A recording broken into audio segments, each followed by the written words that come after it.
ครับสวัสดีครับท่านผู้ฟังที่เคารพครับ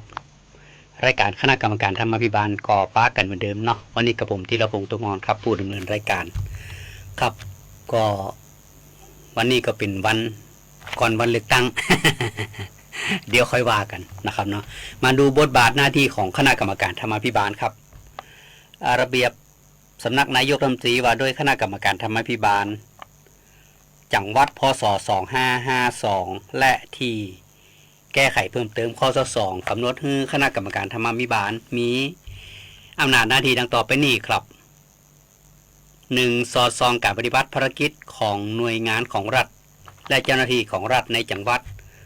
ใช้วิธีการบริหารกิจการบ้านเมืองที่ดี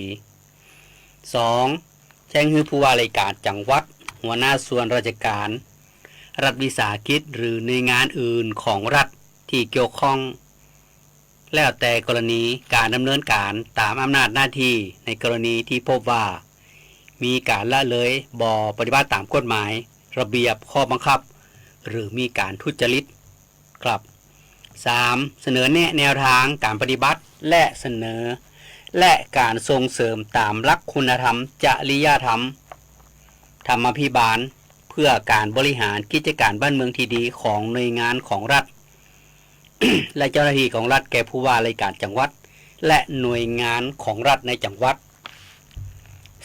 4. ติดตามการปฏิบัติตามมติของคณะกรรมการธรรมาภิบาล 5. แต่งตั้งที่ปรึกษาด้านวิชาการประชาสัมพันธ์หรือด้านอื่นๆจำนวนไม่เกิน3คน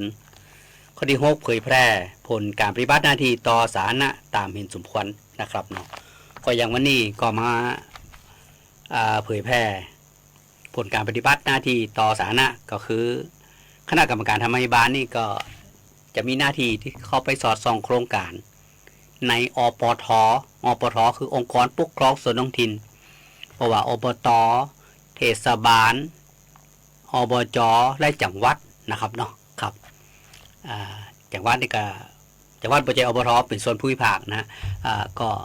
คณะกรรมการธรรมาภิบาลที่เขาจะไปสอดส่องคือคำแนะนำในการบริหารเงินบริหารงบประมาณนะครับเนาะครับก็อย่างที่ผ่านมา เขาก็ไปสอดส่องกันทุกเดือนนะครับเดือนพฤษภานี่คาดว่าจะปลายเดือนนะปลายเดือนพฤษภาเนาะครับก็มีการเตรียมการกันไว้แล้วนะครับเนาะเตรียมการไว้แล้วนะครับก็คงจะได้ไปสอดส่องจะให้คำแนะนำกับผู้บริหารองค์กรปกครองส่วนท้องถิ่นนั่นๆที่มีโครงการที่เขาจะไปสอดส่องนะครับเนาะครับก็การทำงานบางครั้งก็มีข้อเพิ่มเติมอย่างบางสิ่งบางอย่างนะครับบางทีที่ผ่านมาคณะกรรมการธรรมาภิบาลก็ได้ไปดูอย่างทำถนนก็ทำรางระบายน้ำก็อย่างทั้งหลายแหละเนาะทุกสิ่งทุกอย่างและบางครั้ง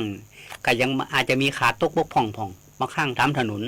ไหลทางบ่มีพ่องอะไรอย่างพ่องนี่นะฮะบางทีทำถนนดีแล้วแต่ถนน ไปถนนอยู่กลางตรงบางทีนี่ถนนถ้าถนนอยู่กลางตรงบางทีเคยจะไปเมืองร้องขับถนนสูงนะฮะแต่ว่าเป็นไปทางโค้งนะทางโค้งเขาก็นึกคิดถึงว่าถ้าพ่อแม่พี่น้องขับรถเร็วๆไฟกับโบมีเนี่ยไฟกิ่งกับโบมีไฟส่องสว่างทางกับโบมีราวกันโต๊ะกับโบมีก็เลยกับผู้บริหารเขาว่านายกครับถ้าตรงนี้ถ้าเป็นการป้องกันบ่ฮื้อพ่อแม่พี่น้องในพื้นที่เขาขับรถไปตกถนนอะไรอย่างนี้นะมันก็น่าจะมีราวกันตกจะดีกอนะฮะเปิ้นก็ว่าเห็นดีอยู่แต่ว่าด้วย โดยงบประมาณของเปิ้นมีน้อยเปิ้นก็เลยทำตัวเองก่อนนะฮะมันก็เป็นอย่างที่มีข้อจำกัดอยู่นะฮะก็เลยบอกว่าตั้งขอไปที่กรมส่งเสริมสิครับเพราะเขียนงบประมาณไปเขินโครงการไปที่กรมส่งเสริมก็ได้เนาะเขาก็เพราะว่าอย่างหลายๆพื้นที่หลายอบต.หลายเทศบาลครับอย่างเทศบาลนี่ก็มีการขอโดยตรงได้แล้วนะฮะเทศบาลนะหลายเทศบาลก็ขอไปนะก็คือคำแนะนำกันไปบางสิ่งบางอย่างก็เป็นสิ่งที่ผู้บริหารบางท่านก็พึงทราบบางพองก็ยังบอกใครชัดเจนในเรื่องพวกนี้ก็คณะกรรมการธรรมาภิบาลนี่ก็ไปมาหลายปีนะ ตีหั่นเขาทำได้ตรงนั้นเขาทำได้เขาก็เอาข้อมูลทางหลายมาบอกมาเล่ากันว่าตรงนี้เขาทำที่นี่ได้นะที่นั่นได้นะอย่างวันก่อนที่ไปอบต.เวียงทองนะเปิ้นก็สร้างสระว่ายน้ำนะสระว่ายน้ำนายกเปิ้นนายกเสรีนะเปิ้นบอกว่าเปิ้นนี่มีพี่น้องเจ้าบ้านเนี่ยมีตำบลเวียงทองนี่ตำบลกว้างเนาะแล้วมีประชากรเยอะนะมีนักเรียนนักพอสุพนักนะนักเลยแล้วก็เพิ่นก็เลยว่าบ้านเขาเมืองเขานี่อยู่ใกล้น้ำยม ฉะนั้นแล้วละออนละเด็กละออนนี่ต้องว่ายน้ำให้เป็นอีนะเพิ่นก็เลยทำเป็นสระว่ายน้ำแล้วมีโดมมุ้งนะช่วงนั้นที่เขาไปกันนะกำลังเริ่มโครงการใหม่ๆอยู่นะมันก็เป็นโครงการที่ดีครับเป็นโครงการที่ดีนะจะเกิดประโยชน์กับพ่อแม่พี่น้องในพื้นที่เพราะเคยสังเกตพี่น้องเคยได้ยินข่าวก็ช่วงปิดเทอมเนี่ยข่าวอาจจะมีต่างจังหวัดนะฮะจังหวัดนั่นจังหวัดนี่มีละออนจมน้ำอย่างพ่องนี่นะทั้งนี้ทั้งนั้นก็คือละออนที่คือบ่จางว่ายน้ำไปลงเล่นน้ำหรือว่าจะได้เนี่ยอาจจะส่วนใหญ่ก็ไปลงเล่นน้ำเนาะสุดท้ายก็จมน้ำอย่างทำน้องเนี่ยก็ผู้บริหารท้องถิ่นก็หลายที่เขาเห็นข้อสำคัญในเรื่องนี้ก็จัดให้มีการสร้างสระน้ำขึ้นมาก็งบก็ต้องหลายตังค์พอสมควรเนาะก็ขอจากกรมส่งเสริมนั่นแหละ ขอจากกรมส่งเสริมนั่นแหละก็เป็นสิ่งที่ดีครับเนาะครับก็วันนี้เป็นวันก่อนวันเลือกตั้งวันนี้วันสุดท้ายแล้วนะ หาเสียงตึก6 โมงแรงเนาะ6 โมงแรงคณะกรรมการการเลือกตั้งกำหนดไว้ว่า6 โมงแรงนี่คือยังให้ยังหาเสียงนี่นะครับเนาะก็โชคเจ้านี่ตะกี้ผมผ่านไปนี่รู้สึกจะเป็นเขตของสวทนี่ของเขตตำบลประแมดเนาะก็น่าจะเป็นผู้สมัครนายกกับผู้สมัครสทที่รณรงค์กันผ่านไปนี่ใส่เสื้อสีออกส้มๆเนาะน่าจะใจครับตะกี้เห็นโฆษณาอยู่ก็เป็นอย่างที่รณรงค์กันไปนะครับบอกกล่าวกับย้ำกับพ่อแม่พี่น้องว่าวันพุธนี่ตั้งแต่8 โมงถึง5 โมงแรงเขาไปใจซิดกันนะครับไปใจซิดใจเสียงกันนะก็เขามีบทเขาเป็นหน้าที่ของเขาผู้มีสิทธิ์เลือกตั้งเขาไปใจซิดกันส่วนผู้สมัครก็มีหน้าที่เขาก็มีหน้าที่ใจซิดเหมือนกัน บางคนเป็นผู้สมัครก็ต้องไปใจซิดเพื่อเลือกตัวเก่าเนาะมันผูกนี่นะเลือกตัวเก่าแต่ผมมันผูกนี่อยู่ในเขตอบต.ยังไม่ได้เลือกเด้อนะครับเนาะก็มันผูกนี่คงจะหาโอกาสไปตะเวนดูว่าเทศบาลไหนคงผูกนี่คงวางโปรแกรมไว้ใกล้ๆก่อนจอแฮจอแฮ1 ตีละตุงห้องเนี่ยเป็นทางผ่านผมจะไปทุรามังหงเนาะก็คงจะไปตรงนี้2-3 ตีก่อนนะไปดูบรรยากาศว่าปีจะได้ผ่องเนาะช่วงเจ้าบางตีบางจุดก็อาจจะมีไปใจซิดกันนักเพราะอากาศช่วงนี้อากาศมันร้อนนะอากาศมันร้อน8 โมงบางตีนี่ข้างก่อนเนี่ยผมไปสังเกตแล้ว ช่วงนั้นนะเลือกตั้งนายกอบจ.เนาะครับไปดูบรรยากาศแล้วพี่น้องเข้าแถวกันยาวเหยียดเลยเพราะอย่างหน้าหนากัน รีบไปกางต้งกันก็เลยไปใจซิดก่อนอีนะทำน้องนั่นแต่ช่วงนี้บ่ได้หน้าหนาแล้วแต่อากาศมันจะร้อนถ้าไปมาเจ้านี่ก็จะดีไปอย่างหนึ่งเนาะไปสัก8 โมงไปปลายนี่เริ่มไปเตรียมเตอะ8 โมงนี่กันใจซิดกันได้ละเนาะก็ช่วงมาตอนมันห้อนมันก็อาจจะพักผ่อนอยู่ที่บ้านกันเนาะเรามาแรงหันเตื้อหนึ่งปุ้น4 โมงปลายก็เตรียมพร้อมมานะ เตรียมน้ำเตรียมตากันไปเชียร์กันนะครับเนาะเพราะว่าปิดหีบ5 โมงปิดหีบก็จะต้องนับคะแนนกันละเจ้าหน้าที่ก็ต้องเลี้ยงปัดเลี้ยงอย่างเตรียมจะได้อ่านเบอร์กันละนะครับเนาะก็คงได้เห็นบรรยากาศแบบนั้นนะครับเนาะแต่ช่วงที่ว่าช่วงตั้งแต่8 โมงถึง5 โมงนี่ก็ไปใจซิดกันนะครับเนาะก็ ฝากเรื่องฝากราวพ่อแม่พี่น้องวันผูกนี่ตั้งแต่แมลงนี่นะ6 โมงถึงวันผูกเขาห้ามจำหน่ายจ่ายแจกเรื่องเหล้าเรื่องยาอย่างนะห้ามจ่ายจำหน่ายจ่ายแจกนะครับเมืองแปลงเขาบอกใครมีเหตุการณ์ประเภทนี้เนาะ บ่มีเหตุการณ์ว่าที่ว่ามีการที่ว่าเจ้าหน้าที่จับคนกินเหล้ากินยากันอีนะบ่ใครมีเมืองแปนน่ะเพราะว่าเป็นเมืองแปรเป็นเมืองคนดี อู้ฮู้เรื่อง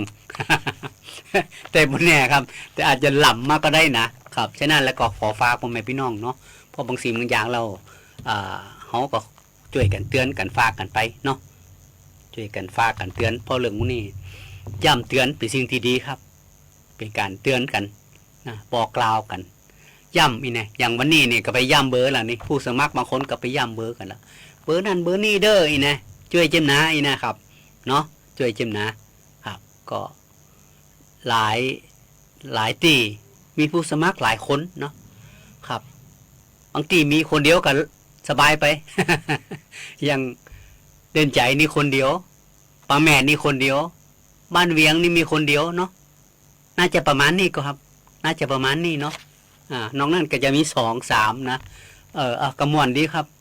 ขมหันเขาหาเสียงเลือกตั้งโอ้โหฮ้อนเนาะอากาศฮ้อนกับโอ้โหนะครับเขาบอกว่าหัวดำหัวแดงกันอดเอานะเทียบกับไปปะกันกับอดเอาครับเหลือบกี่วันแล้วตะวันนี่เหลือ2 วันเนาะตะวันนี่นะแต่วันนี้เหลือวันนี้วันสุดท้ายละปอ หลังจากนั้นก็ได้พักกันก็ขอแสดงความยินดีล่วงหน้าครับท่านที่บางพื้นที่เขาดูแล้วว่าคนนี่มาไอ้นะฮะผมก็ดีใจตัวเนาะก็ดีใจด้วยว่าอยู่ที่ตัวท่านนะนโยบายของท่านเป็นจะได้จับต้องได้ก็นะพ่อแม่พี่น้องก็จะเลือกคนที่ว่าคนเก่าก็อาจมีสิทธิ์ได้อยู่นะมีสิทธิ์ได้นะคนใหม่ก็มีสิทธิ์ได้ทั้งนี้ทั้งนั้นก็อยู่ที่พ่อแม่พี่น้องจะเลือกนะจะเลือกว่าท่านจะตัดสินใจให้ใครเข้ามาเป็นผู้บริหารบ้านเมืองอย่างนี้โลกเทศบาลเนี่ยสทเนี่ยเทศบาลเมืองนี่มี18 คนเนาะสทเนาะนายกมีคนเดียวนะฮะเทศบาลตำบลมีนายกคนเดียวแต่สทมี12 คนนะครับเทศบาลเมืองมี18นะมี3 เขตแต่เทศบาลตำบลต่างๆในมี2 เขตเนาะก็ม่วนครับห้ำหันกันขนาดนั้นมีถูกรูปแบบครับ เราพอได้หมดครับ มันดูเดือดบางอย่างครับแต่เขาก็ดูแล้วพอสุขวัญเพราะว่าอำนาจเนี่ยมันเป็นจะได้บ่ฮู้ครับมันหอมหวนแกจะได้ขอต้องได้อีนะฮะโอ้โหก็เป็นอย่างที่คือถึงเปิ้นถึงตัวเนาะบางครั้งเขาถึงกว่าถ้าเขาเป็นผู้สมัครเขาก็ต้องยากจะได้ได้ แต่ต้องอยู่ในกติกาของกฎหมายบ้านเมืองครับเขาห้ามเช่นนั้นเขาก็บ่ต้องไปเนี่ยนะเขาห้ามจำนายจ่ายแจกซื้อซิขายเสียงเนี่ยเขาก็บ่ควรเนี่ยนะถามว่าแน่ใจก็ถ้าซื้อได้จะได้คะแนนครับบางเตี้ยนี่ซื้อนะแต่บ่ได้คะแนนนะเพราะอย่างเจ้าบ้านเขาว่าบ่เลือกอีกนะผมก็ว่าถ้าจะนี่มันก็ดีนะฮะจะได้คนที่ซื้อก็จะได้ฮู้ว่าอ๋อเงินมันใจบ่ได้นะฮะแต่ทั้งนี้ทั้งนั้นน่ะก็มีนะฮะมีคิดมีทำแต่อยู่ที่ครูต่อสู้ของท่านนั่นนะจะเก็บหลักฐานได้ขนาดไหนถึงเวลาแล้วก็เลือกตั้งเสร็จอาจจะมีการร้องกันยื่นอันอย่างกันไปเนาะครับทั้งนี้ทั้งนั้นก็ฝากว่าควรอยู่ในกติกาดีกว่าครับสบายใจเนาะเพราะว่าเขาเป็นคนของประชาชนถ้าพี่น้องเลือกเขาก็ได้ทำงานนะบ่เลือกกับบ่เป็นอย่างเขาก็ได้พักนี่นะเอาง่ายๆประมาณนี้เนาะครับเดี๋ยวพักตัวนี้ก่อนเดี๋ยวพักกันในช่วงที่2ครับสวัสดีครับ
การสงเคราะห์ธนาคารที่ดีที่สุดสำหรับการมีบ้านเรายินดีให้บริการทั้งด้านสินเชื่อและเงินฝากไม่ว่าจะซื้อจะสร้างจะรีไฟแนนซ์จะต่อเติมซ่อมแซมอาคารหรือจะฝากจะถอนหรือซื้อสลากธนาคารอาคารสงเคราะห์ทำให้คนไทยมีบ้านข่าวดีธนาคารอาคารสงเคราะห์ออกหน่วยให้บริการนอกสถานที่ณที่ว่าการอำเภอ2ทุกวันอังคารตั้งแต่เวลา 9 นาฬิกาถึง 15 นาฬิกา 30 นาทีและณที่ว่าการอำเภอวังชิ้นและที่ว่าการอำเภอหลองทุกวันพุธตั้งแต่เวลา 9 นาฬิกาถึง 15 นาฬิกา 30 นาทีธนาคารอาคารสงเคราะห์ทำให้คนไทยมีบ้านติดต่อธนาคารอาคารสงเคราะห์สาขาแพร่โทร 054-621-4905 ประกันไม่ใช่แค่เพียงธุรกิจที่เอามาขายคุณเพื่อเงินแต่ประกันเป็นการกระจายความเสี่ยงของคุณไปให้บริษัทประกันถ้าไม่เชื่องั้นลองฟังนี่ผมชื่อประกรณ์มีบ้านอยู่1 หลังอยู่มาวันหนึ่งแก๊สระเบิดบ้านผมก็หายไปคุณว่าใครจะรับผิดชอบให้ประกรณ์ถ้าเขาไม่ทำประกันทำประกันเถอะครับจะประกันไหนๆก็อุ่นใจเมื่อมีประกันคปภ.สำนักงานคณะกรรมการกำกับและส่งเสริมการประกอบธุรกิจประกันภัย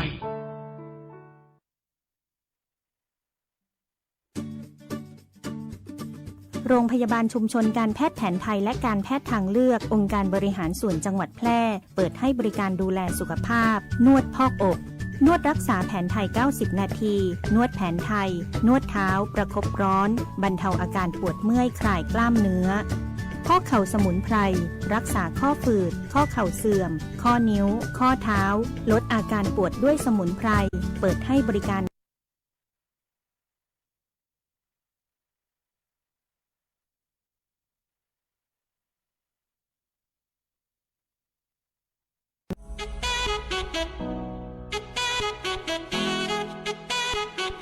ขับไม่ดื่มดื่มไม่ขับอย่าลืมนะคะด้วยความปรารถนาดีจากสถานีวิทยุกระจายเสียงแห่งประเทศไทยจังหวัดแพร่ FM 91 เมกะเฮิรตซ์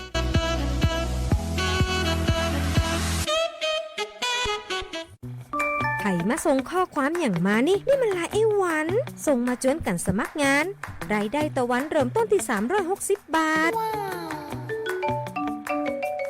ฮัลโหลน้องอุ๋ยว่าได้สนใจงานตีไอส่งไปเฮือก็น่าสนอยู่นะรายได้ก็ดีทำตีบ้านก็ได้ตอนนี้ไอก็ส่งไปเฮือในกลุ่มไลน์ตีมูว่างานหมดละเดี๋ยวก่อนไอ้หวันบริษัทอย่างตีไหนนี่น้องอ่านดูแล้วสีบ่หันมีข้อมูลอย่างสักอย่างเจือได้แต่ก็เจ้าว่าแล้วต้องถามแน่บ่ต้องเป็นห่วงปีอ่านพอละมีตากรมพัฒนาฝีมือแรงงานมั่นใจได้ชัวร์ถ้าสนใจก็โอนกาสมัครไปเฮือเปิดเลยเด้ออันเดี๋ยวน้องขอไปร้องพอดีๆกำก่อนเนอะตึงว่าแล้วโดนเพจปลอมจุ้งละไอ้หวันสังเกตง่ายๆเพจแต่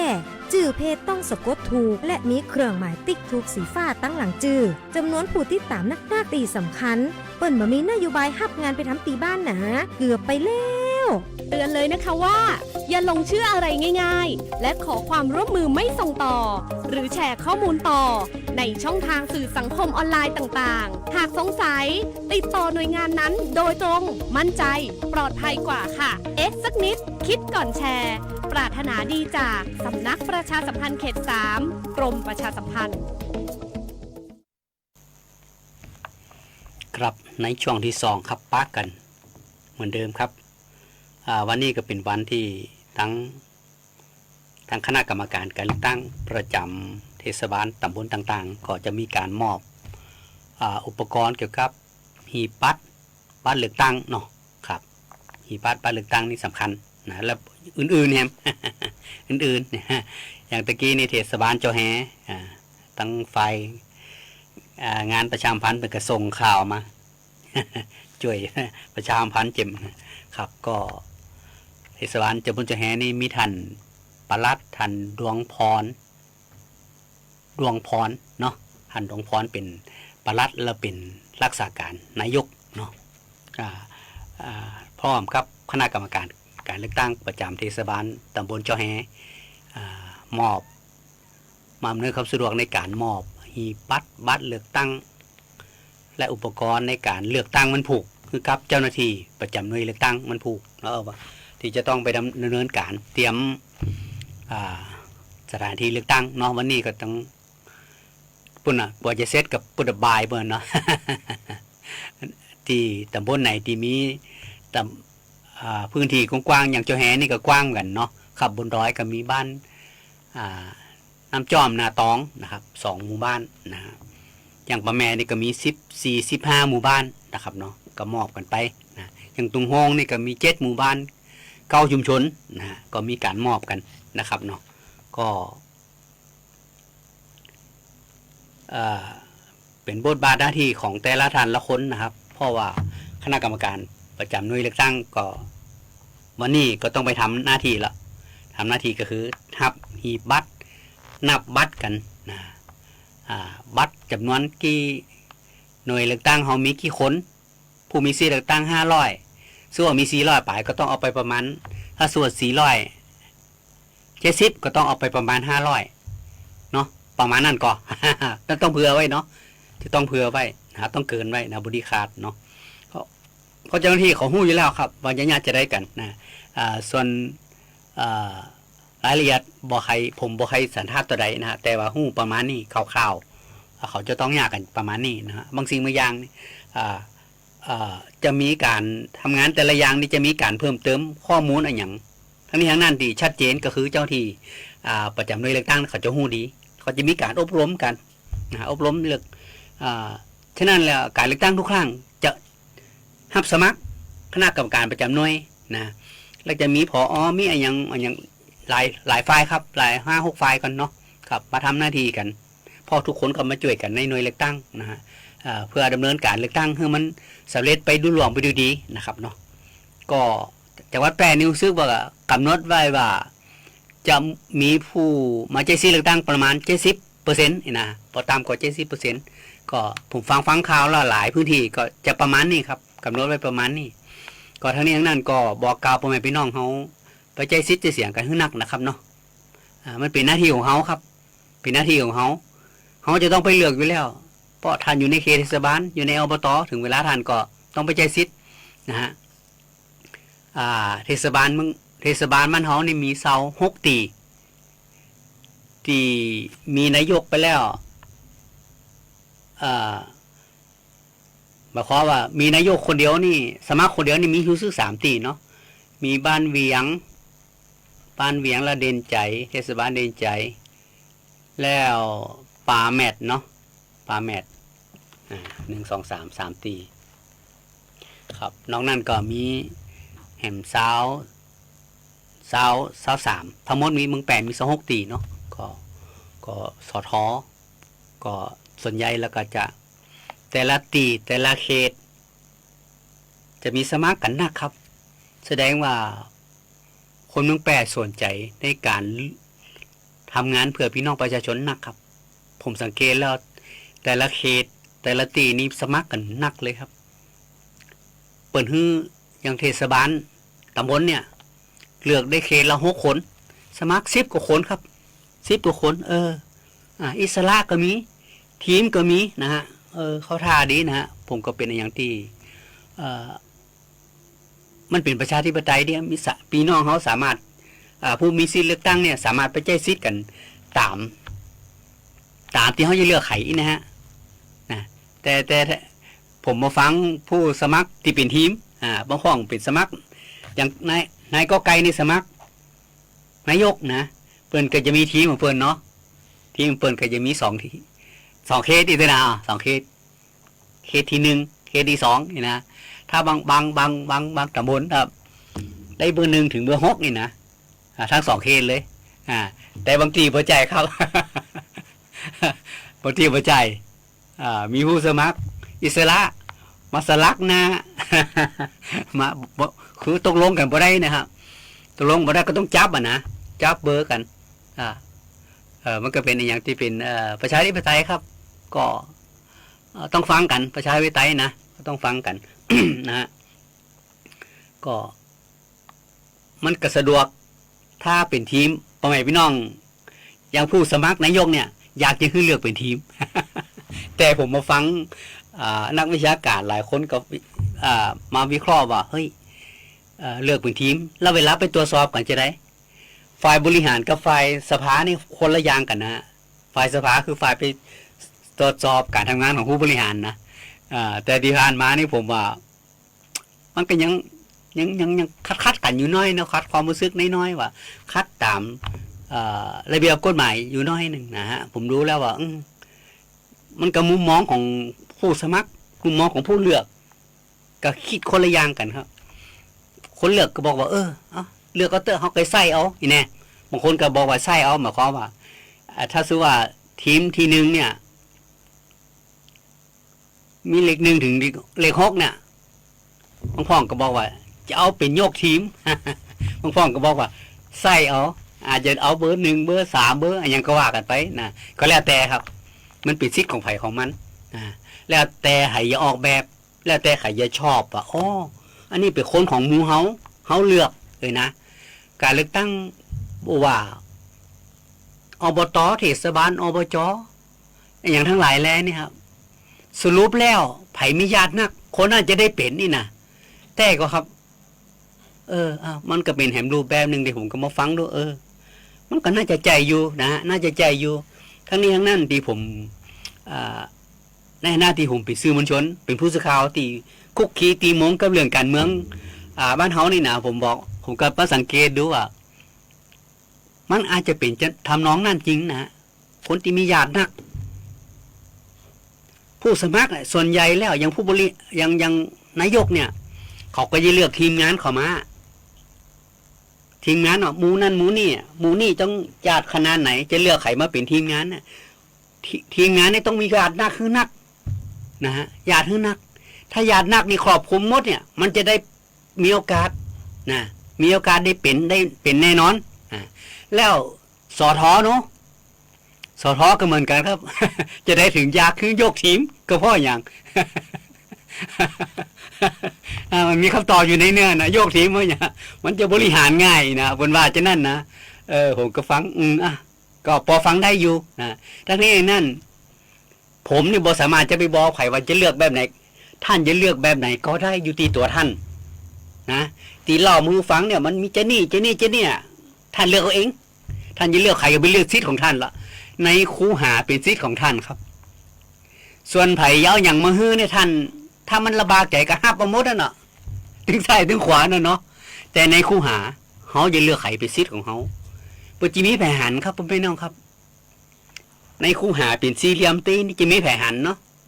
คณะกรรมการประจำหน่วยยังบ่มีสิทธิ์จะมายื้อพอเขาได้กรรมการประจำหน่วยเขาก็นั่งโต๊ะไผ่โต๊ะมันเขาก็อยู่ปุ้นต้องยืดพอแค่นั้นอ่ะว่าเขาไปย้อนบัตรถูกก็บัตรนายกสีเหลืองทองนะแล้วสอทอนี่สีอย่างสีเขียวเนาะเขาก็จะกำกับเขาคณะกรรมการว่าสีเหลืองทองนี่นายกนะครับเราเอาใส่ตู้ตรงนี้นะครับไอ้สีเขียวนี่สองสอทอนะครับเขาก็จะประมาณนี้ครับเขาบ่จิมากกว่านั้นบ่จิได้เพราะกลุ่มนี้ระเบียบที่เขาก็จะมีความผิดตัวถ้าเขามายื้อพอเขาบ่ได้ครับฉะนั้นแล้วเป็นสิทธิ์ของท่านในคูหาเป็นสิทธิ์ของเขาครับเขาจะกาไผ่นี่เป็นเรื่องของเขาจีวิไผ่หู้ไปหันมึงไม่หันนะครับเขาจะเลือกใครก็เป็นสิทธิ์ของเขานั่นเนาะย่ำในเรื่องนี้ครับส่วนไผ่จะบอกว่าอย่าบาปอย่าอย่างก็แล้วแต่ท่านอย่าคิดเอาเองนะท่านยังว่ากว่าบาปอยู่กันเลือกตามนั่นนะครับและสุดท้ายบ้านเมืองจะเป็นจะได้ท่านก็ต้องไปรับกรรมชะตากรรมเอาเองนะผมเนี่ยเป็นคนที่แบบว่าเขาเป็นนักข่าวเนี่ยเขาจะหู้เรื่องพวกนี้นะหู้แล้วเขาจะนี่นะนี่นะซั่วเลือกตั้งวันที่11เนี่ยจริงๆแล้วสมัครแล้วนี่แห่งบ่กี่วันเลือกตั้งก็ได้แล้วนะบ่จะเป็นต้องหาเสียงหมื่นจริงๆอย่างผมว่านะบ่ต้องไปหาเสียงหมื่นครับ5วันก็เลือกเลยคือมันจบเลยนะแต่ทั้งนี้กติกากกต.เพิ่นกำหนดไว้ประมาณนี้ก็ต้องตามนั่นนะแต่อย่างคนอย่างหมู่เปิ่นหมู่เฮานี่บอกโอ้บ่ต้องไปเลือกเหมือนเอาหันกันอยู่คนนี้ถึงได้เป็นอีแน่บางคนก็ว่าที่นี่เลยผมก็แต่เนาะเพราะผู้บริหารนี่นะครับมันก็จะซอแววเป็นผู้บริหารที่ว่าถ้ามี 2-3 คนเขาสามารถเลือกได้เลยว่าดูเลยว่าคนนี้ไปจะได้คนนี้ไปจะได้คนนี้ไปจะได้บางคนเก่าพี่น้องชาวบ้านบอกโอ้คนเก่านี่เขายังโอ้ทำงานได้ดีมากเลยเอาอยู่ต่อกะหมี บางพ่องก็บอกคนเก่านี่เหมือนแกบ่เอากามีครับแล้วก็คนใหม่มาคนนี้ใหม่บางพ่องก็บอกคนใหม่มีโอกาสเพราะใสอยู่มันก็เป็นแหมหลายมุมมองนะฮะหลายมุมมองที่ผมก็ฟังด้วยมันก็เป็นเหตุเป็นผลที่พ่อแม่พี่น้องขอการเมืองทั้งหลายแล้วก็ว่าจะบางทีผมเข้าไปในพื้นที่เทศบาลไหนอบตไหนผมก็จะถามคนนี้เป็นนักวิจารณ์นักเลือกตั้งเลยของแกไปนางอู้นางเอ้ยกันเขาก็จะหยอกโบ๊ะบ้าเลยคนนี้จะได้เป็นคนนี้ได้เป็นแน่นอนเขาวิเคราะห์ฟังไปยี่นี่ผมก็เพราะเขาอยู่ในพื้นที่นั่นนะฮะแล้วเขาเป็นคนติดตามการทำงานของบ้านของเมืองผู้บริหารของบ้านของเมืองนะอย่างตูฮงนี่ผมฟังหลายคนแล้วคนนี้ดึงจะได้ดึงมาผมก็บอกว่าแต่กะเหตุผลกติพานมาเขาทำงานก็ดีนู้ผมก็ว่าแล้วคนใหม่นู้เขาก็ให้เหตุผลหลากหลายนะครับผมก็ฟังดูมันก็เป็นอะไรอย่างที่เพราะแต่ละบริบทแต่ละพื้นที่บ่เหมือนกันนะฮะบ่เหมือนกัน ถึงแม้จะเป็นคนใหม่บางเตี้ยใสแต่พี่น้องเขาดูแล้วว่ายังบ่ถึงเวลาเตี้ยก็มีครับเขาจะดูองค์ประกอบหลายๆเรื่องนะบริบทครอบครัวไปจะได้การประพฤติปฏิบัติที่ผ่านมาไปจะได้เขาจะดูตรงนี้ตัวครับไว้เนื้อเชื่อใจได้กออย่างทำน้องนี่นะว่าคนที่เคยทำงานมาแล้วเขาก็จะดูการทำงานที่ผ่านมาไปจะได้พ่องเขาจะวิเคราะห์ละเอียดกันเลยผมฟังแล้วผมก็ได้ความรู้กับนักวิจารณ์ในพื้นที่แต่ละตีแล้วผมก็มาฟังดูมาวิเคราะห์สังเคราะห์ดูใช่ดิแล้วหลังจากที่เลือกตั้งออกมาแล้วปุ๊บมันเป็นไปตามนั่นนะอย่างที่การเลือกตั้งที่ผ่านมานะอย่างสจเนี่ยเขาบอกแล้ววิเคราะห์เลยเป็นเจ้านี่ผมก็มาดูมันตรงอย่างที่เขาว่าเลยนะผมก็เขาก็ได้ความรู้จากปีน้องๆทั้งหลายคุณปีคุณลุงคุณอาทั้งหลายแล้วที่เปิดเป็นนักวิเคราะห์ในพื้นที่เนาะผมก็มาฟังดูก็เป็นอย่างที่ใช่จริงๆนะบางพื้นที่ยังเหนือสจยังตีลุดไปเนี่ยเขาวิจารณ์เลยบอกโอ้พื้นที่นี้บุกเกยหันหน้าเลย แล้วก็ลุดจริงๆครับลุดจริงๆผมก็ครับนั่นมันเป็นอย่างที่ฉะนั้นแล้ว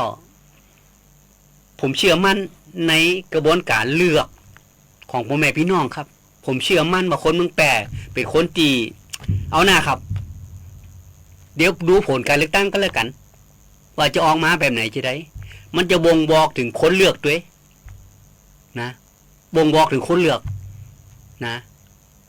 คนเลือกชอบคนประเภทไหนก็จะได้ประเภทนั้นแต่มันยังบางครั้งอาจจะมีความรู้สึกว่า คนส่วนน้อยแต่ไปเลือกแล้วไม่ได้เป็นก็มีนะฮะก็มันก็มีฝืนความรู้สึกน้อยก็บ่เป็นอย่างครับเรื่องนี้มันเป็นประชาธิปไตยฉะนั้นแล้วประชาธิปไตยก็ต้องให้ความรู้กันว่าเพราะผู้บริหารเนี่ยเขาไปบริหารงบประมาณของเฮาภาษีอากรของพ่อแม่พี่น้องเนี่ยการใช้เงินงบกุปาสูตังนี่คุ้มค่าก็นี่อย่างคณะกรรมการทางไฟบ้านเนี่ย